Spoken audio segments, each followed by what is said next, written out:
This channel does not promote any violent, harmful, or illegal activities. All content provided by this channel is meant for an educational purpose only. Entally খবরে নজর রাখবো কারণ দুজনের মৃত্যুর পর টনক নড়ল প্রশাসনের। বিপজ্জনক বোর্ড পড়ল এন্টালি কারখানায়।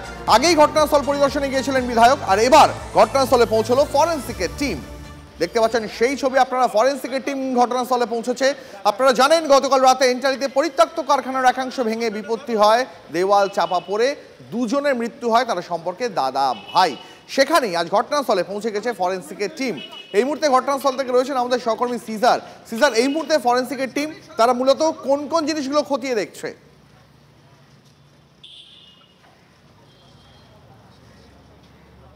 আপনারা দেখতে পাচ্ছেন সেই ছবি, এন্টালিতে ঘটনাস্থল বা দুর্ঘটনাস্থলে পৌঁছে গেছে ফরেনসিকের টিম। এই মুহূর্তে ঘটনাস্থলে রয়েছেন আমাদের সহকর্মী সিজার মণ্ডল। সিজারের সঙ্গে কথা বলবো, তবে তার আগে আরও একবার আপনাদের জানিয়ে রাখি, গতকাল এন্টালিতে একটি বিপজ্জনক কারখানা, সেই কারখানার একটা বিপজ্জনক বোর্ড ভেঙে পড়ে দাদা ভাই দুজনের মৃত্যু হয়।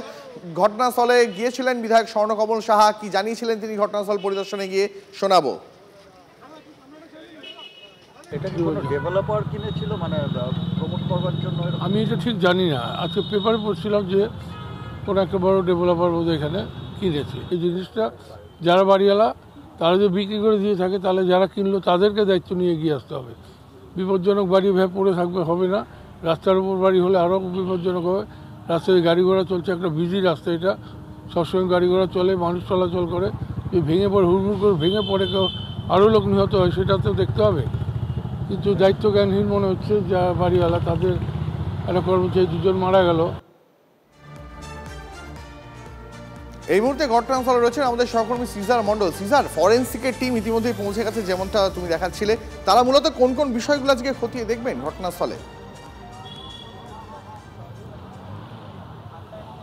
দেখো, 23 নম্বর কনভেন্ট রোডে এই আরিম হাউস, এই এলাকার অত্যন্ত পুরনো বাড়ি হিসেবে পরিচিত। গতকাল রাতে এই বাড়ির লাগোয়া যে কারখানা, সেটা এই আরিম হাউসেরই একটি অংশ। সেই কারখানার শেডের একটা অংশ ভেঙে পড়ে এই বাড়ির নিরাপত্তা রক্ষার দায়িত্বে যে দুজন ছিলেন তাদের মৃত্যু হয়েছে। আজকে ফরেনসিক এক্সপার্টরা মূলত পুলিশের যে তদন্তের অংশ হিসেবেই তারা আজকে এখান থেকে নমুনা কালেকশন করবেন, যে এই মৃত্যু ঠিক কীভাবে হয়েছে, কোথায় এই বাড়ির অংশ ভেঙে পড়েছে এবং সেই বাড়ির কনস্ট্রাকশনের অবস্থা কি, সেটা ভেঙে পড়ার মতো অবস্থায় ছিল কিনা, সেই সমস্ত বিষয়গুলো খতিয়ে তারা রিপোর্ট দেবেন এবং সেটা সার্বিকভাবে এই তদন্ত প্রক্রিয়াকে এগিয়ে নিয়ে যেতে সাহায্য করবে। কিন্তু সবথেকে মজার যে বিষয়টা, আমি তোমাকে একটি বোর্ড দেখাবো, ঠিক এই বাড়ির ঠিক ওপরে আজকে সকালবেলায় পুরসভার কর্মীদের পক্ষ থেকে এই সাবধান বিপজ্জনক বাড়ি সেই বোর্ড লাগানো হয়েছে। অর্থাৎ এতদিন ধরে এই যে পুরো বাড়ি যেটা পড়ে রয়েছে, এই যে বাড়ি প্রায় ভগ্নদশায়, সেখানে যে বড় দুর্ঘটনা ঘটতে পারে সেরকম কোনো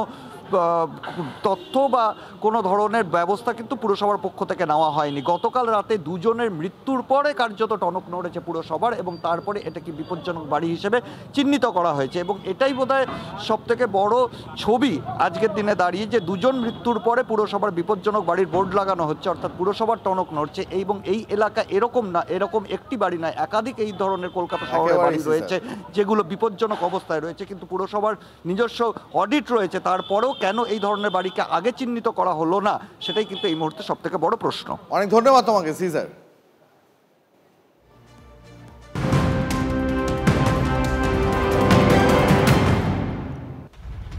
নজর রাখবো পরে খবরে। কলকাতার রাস্তায় গলায় ফাঁস দিয়ে খুন, সিসিটিভি ফুটেজ দেখে সন্দেহভাজন একজনকে ধরল পুলিশ।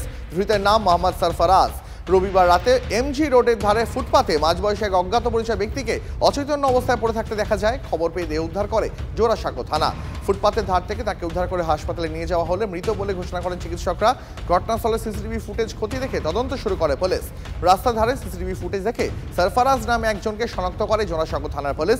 অভিযোগ, ফুটপাতের ধারে মাঝবয়সী ওই ব্যক্তিকে শ্বাসরোধ করে হত্যার চেষ্টা করেছিলেন তিনি। ধৃতের কাছ থেকে একটি গামছাও বাজেয়াপ্ত করেছে পুলিশ।